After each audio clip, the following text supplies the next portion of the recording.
we can see that the energy in the text changes from before the test to after the test by the change of how God's name is mentioned.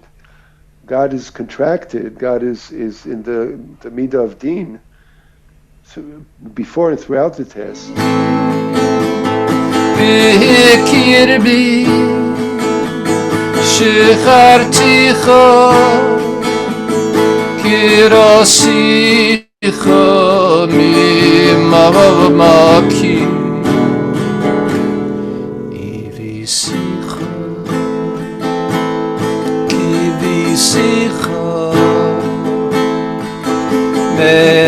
Meretz merchaki.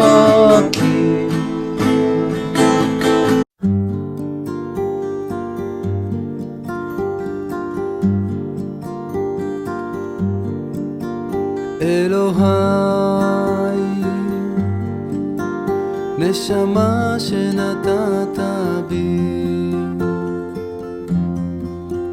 tehora. Well, good morning. So it's VaYera, Parshat VaYera, and we're again with the Slonimer Netivot Shalom on page Kuf Chaf. And for those of you who are new to us, this is Netivot Shalom. And if you have the book at home, so you can follow in the book in the Hebrew and Kuf Chaf. And here we go. So again, the Slonimer in this parsha also is talking about Abraham's 10 tests, and he's offering commentary to the Pirkei Avot, where it says, "Asara nisyonot nitnasa Avraham," 10 tests Abraham went through. V'amad bechulam, and he was successful with all of them. And this was lehodia kama chibato shel Avraham Avinu l'fnei makom. And this was to show how great was God's love for Avraham Avinu, for Abraham, our forefather. And the question is, maybe to set it up a little bit, here the focus is on the ultimate and last test, which is the binding of Isaac.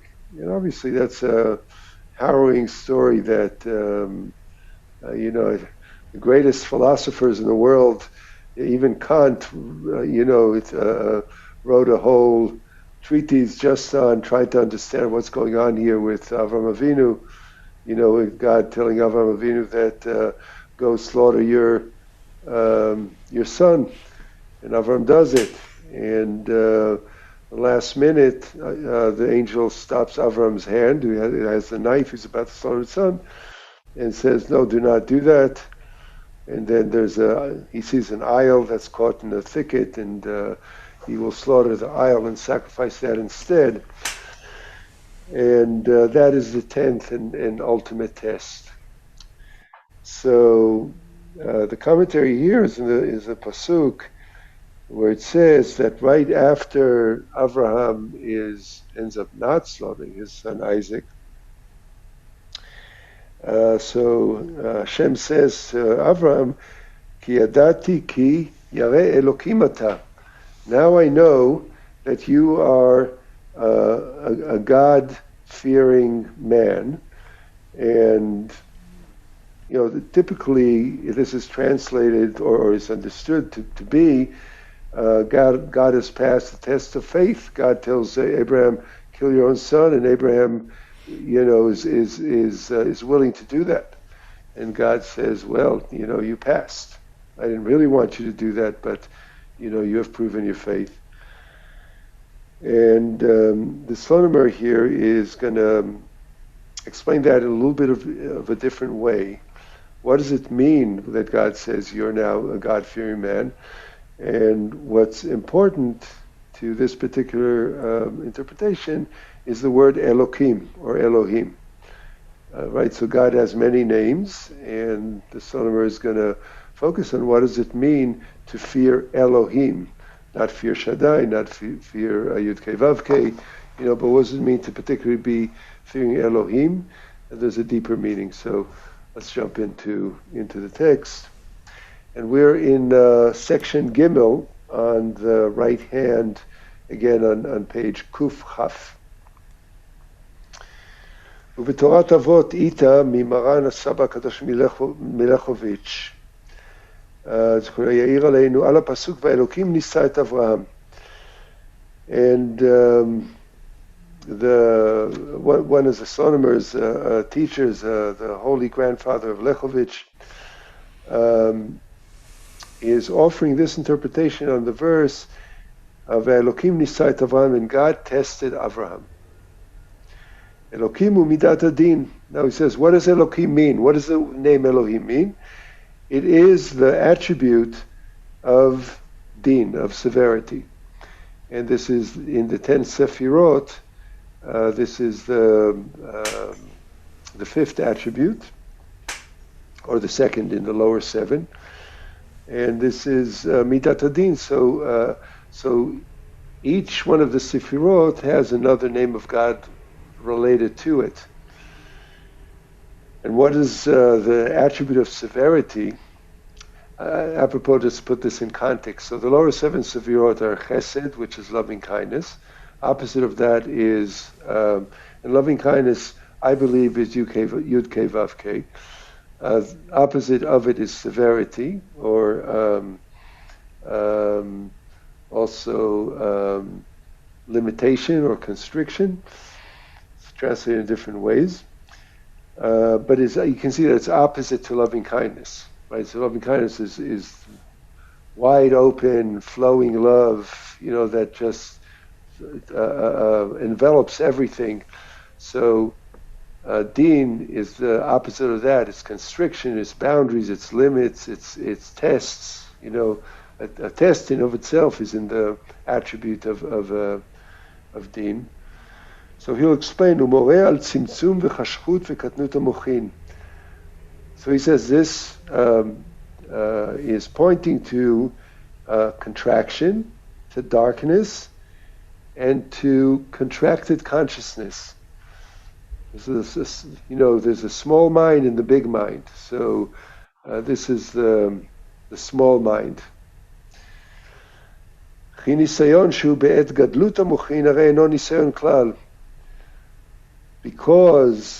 a test that happens when a person is in an expanded consciousness, in your large mind, is not a test, by definition. Elohim nisah et Avraham. That's why it specifically says Elohim, the name of God that is points to the attribute of constriction, is the one who's testing Abraham. Because that's where a test comes from. It comes from that place of constriction. Since during the time of the test, all Abraham's superpower or elevated consciousness, holiness, is sort of like the greatness that makes him, the spiritual giant that he is, all that is taken away from him. For instance, Abraham is known as the archetype of loving kindness, of chesed, and all that is taken away from him. So during the test, he was in complete darkness and in a constricted mind, or constricted consciousness. Right. Yeah. And the reason is because this particular test was different from all the other tests. This test seemed to go against the grain. Every other test was an expression of Abraham's love of God for himself. He was the one making the sacrifice. But here, this was sort of coming out of left field, whereby it seemed that this test was coming from a place of cruelty, a place not grounded in love. So now Abraham, the confusion causes the constricted consciousness because something is not stimming, something is not jibing. That's right. It's a contradiction to his nature, really. To his nature and to the nature of what he felt was his long-standing relationship with God. That's right. And that caused him to lose his mind in a way. That's right, and the Saba Kadosh of Lechovich here is explaining that that is the true test. The true test is when it is contradicts.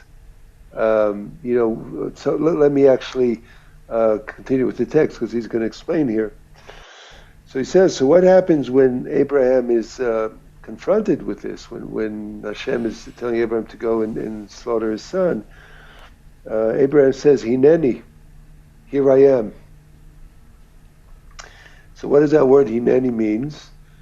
He explains, Af bimei chashchut Hineni. Even at the time of great darkness, I'm still here, I'm still present, here I am. Oto davar ki bimei gadlut. I still remain present to you, God, in the same measure as I have when I was in my greatness, in my expanded consciousness. Tamid hineni mukhan. I'm always at the ready. Bazmanim hayerudim biyoter, kmo bazmanim hagvohim biyoter. During the lowest times, as I am ready during the highest times. Ki im avodato hi rak kshu b'matzav tov. Because if his service to God is only available when he is in a good standing or a good state of mind, then his love is a conditioned love. It's conditioned on his state of mind, on his mood or his happiness, right?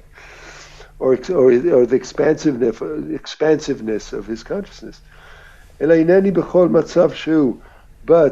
he is hineni, he is present, he's fully there under any circumstances.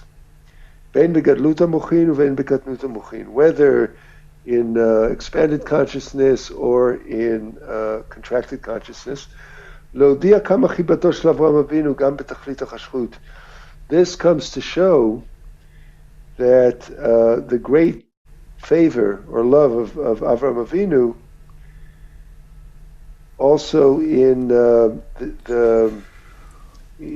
midst of darkness. So it's an interesting concept here, about what's the test. That the real test is, is when you don't have the tools, right? As a spiritual person, when all evidence is against God's, God's favor to you or God's even existence, you're completely disconnected for anything spiritual, and you still insist on taking the spiritual point of view. And that is the real test, is what he's setting up for us here, right? So, and I think he'll talk in a little bit, or maybe elsewhere he's going to talk about how, obviously this was a contradiction to God's promise to Abraham that Isaac was going to be his inheritor, right, and progenitor and predecessor, and continue to grow the Jewish people. So this goes goes against God's previous promise. So it's so challenging on so many levels. Obviously, intuitively, who wants to sacrifice one's son? I mean, that's kind of crazy to begin with, but there's so many other levels that this is just this ultimate test. And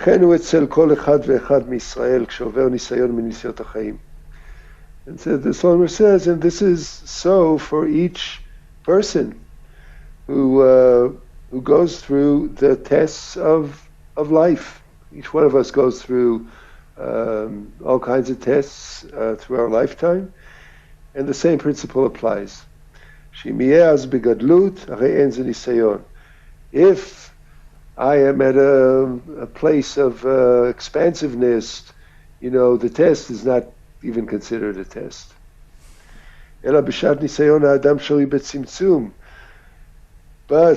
But during the time of a real test, a person is caught up in a contraction and in darkness and in a small mind and is confused. ואדם שרוי בצמצום ובחשכות ובקטנות המוחין והוא מבולבל.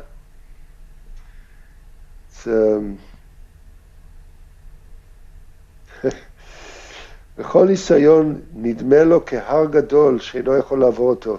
And therefore, any test, any challenge seems to a person as a huge mountain that a person, just would not be able to handle. זו המשמעות של ניסיון. This is the true meaning of a test. וזהו שמצינו בפרשת העקדה, שלפני הניסיון כתוב רק שם אלוקים, ד' פעמים.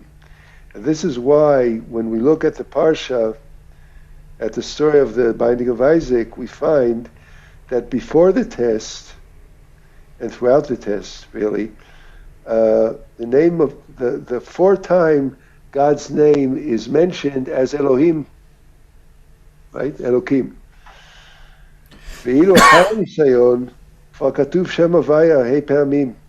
But after the test, once he passes, all of a sudden God's name is no longer Elokim, but it's Yud Kei Vav Kei. Shem Havaya. So he explains it.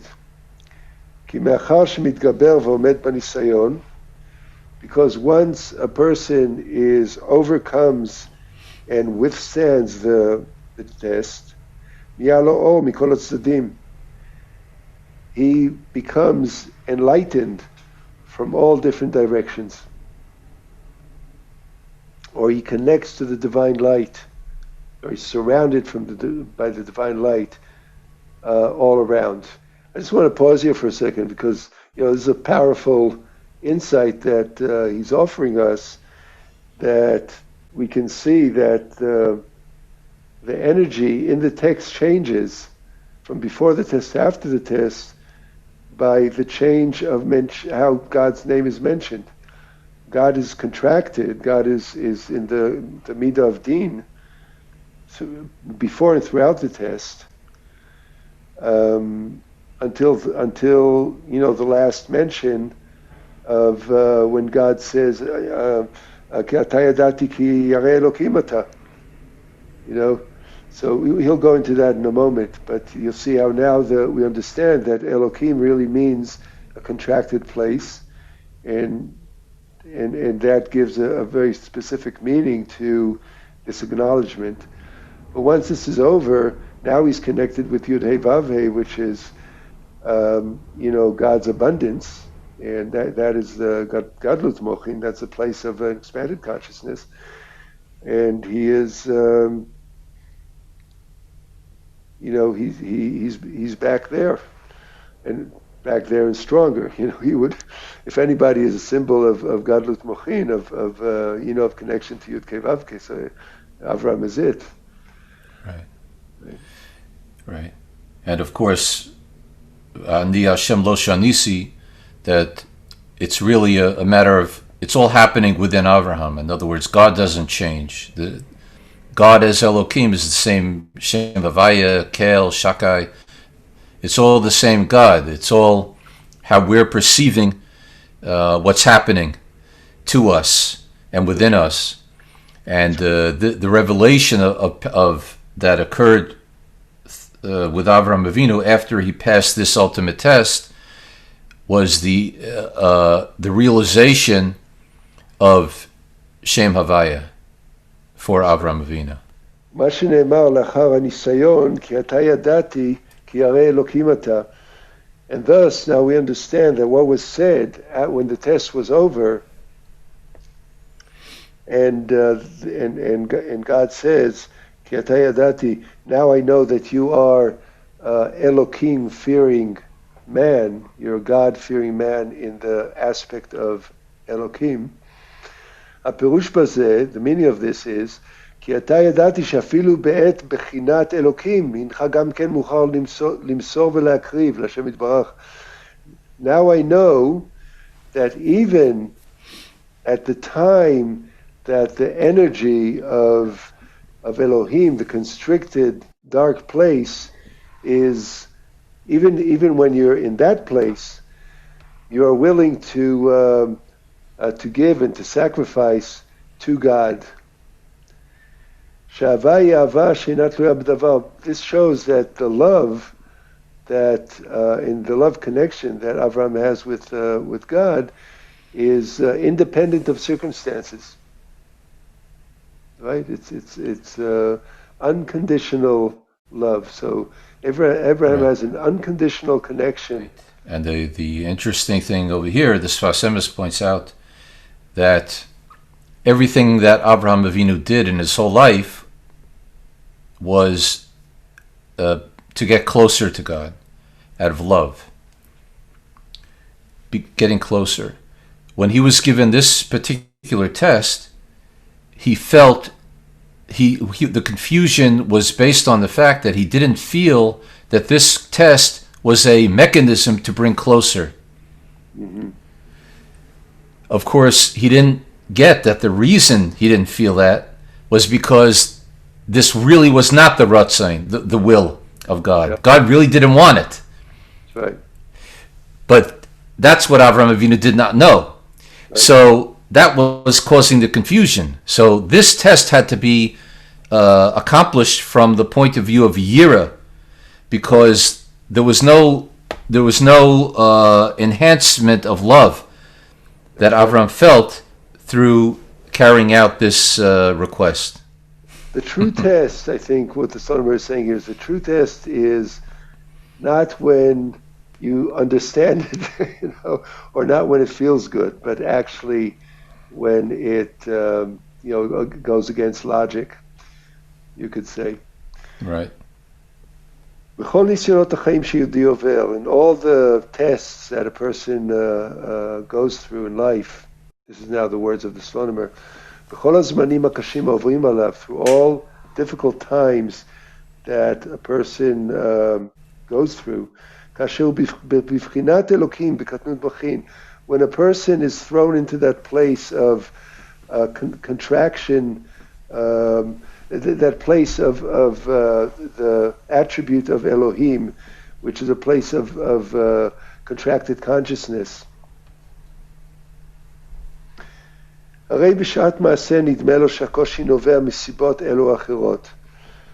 Thus, while this is happening, while this is occurring,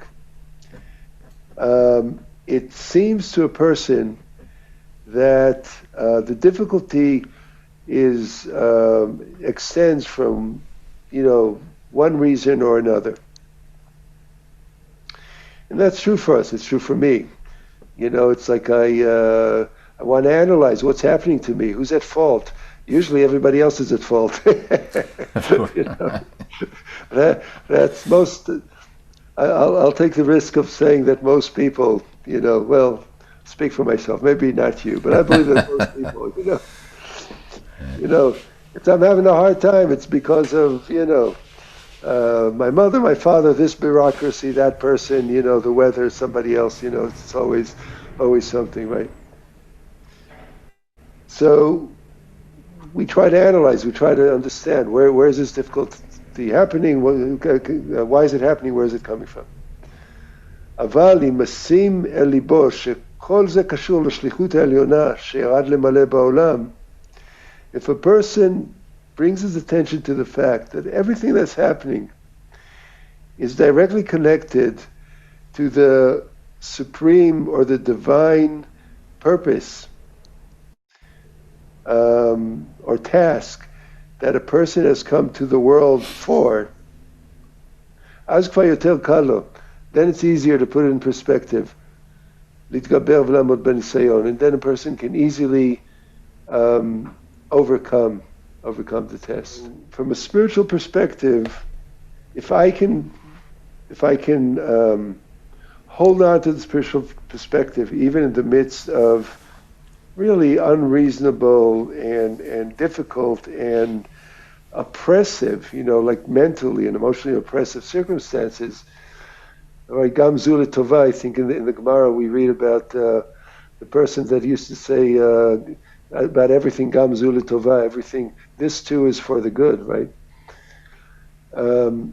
Then I can handle, what's being dealt in a better, better way and overcome the test. Yeah, it's very difficult. It's a great challenge to actually internalize and live this kind of a life. The good news is that we inherit the potential ability from Avraham Avinu. Mm-hmm. It's in our DNA. The Akedah, which is, we read it on the Rosh Hashanah.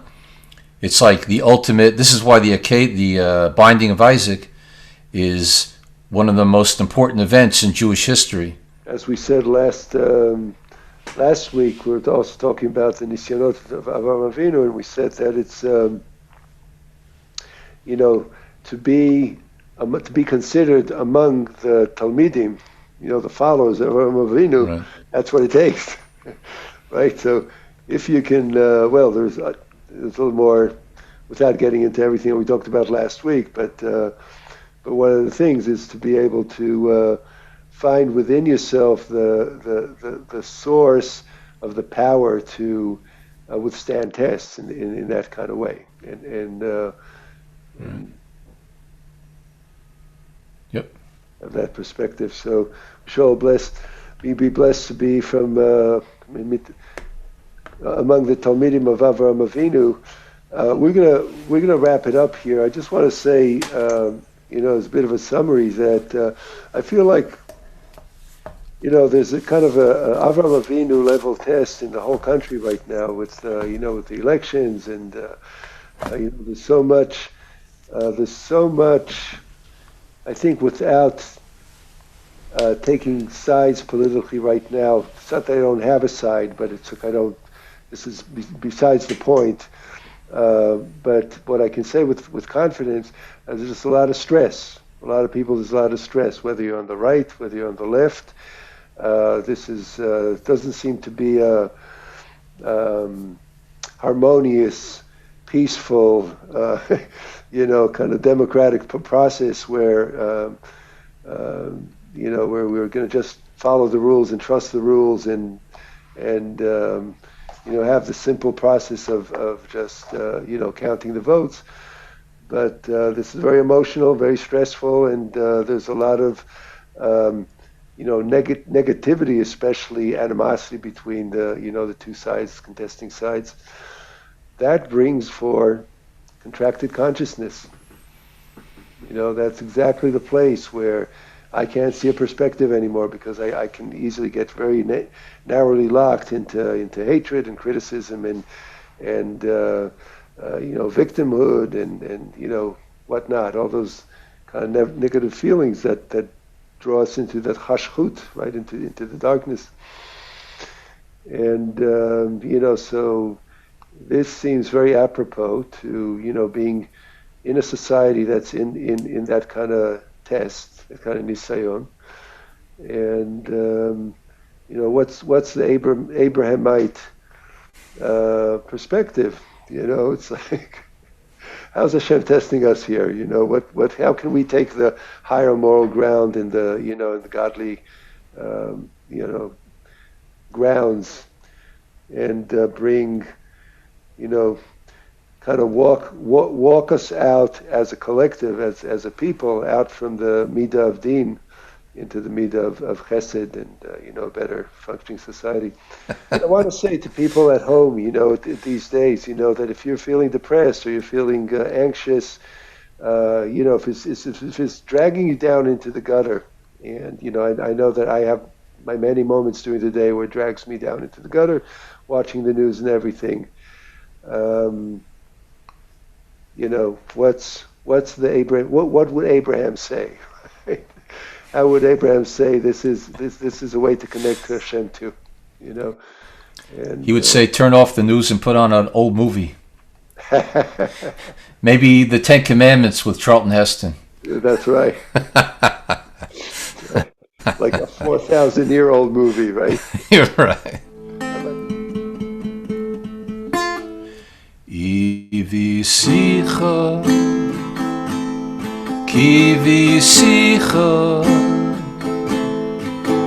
me'eretz merchakim, b'kirbi shecharticha, kirosicha mimahamakim, ivisicha, kivisicha, me'eretz merchakim, b'kirbi shecharticha, kirosicha mimavavamakim, ivisicha, kivisicha, me'eretz merchakim, b'kirbi shecharticha, kirosicha mimavavamakim, ivisicha, kivisicha, me'eretz merchakim, b'kirbi shecharticha, kirosicha mimavamakim.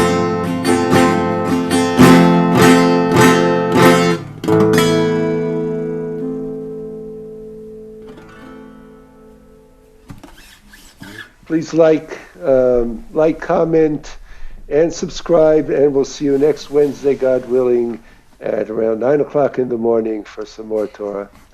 Shalom.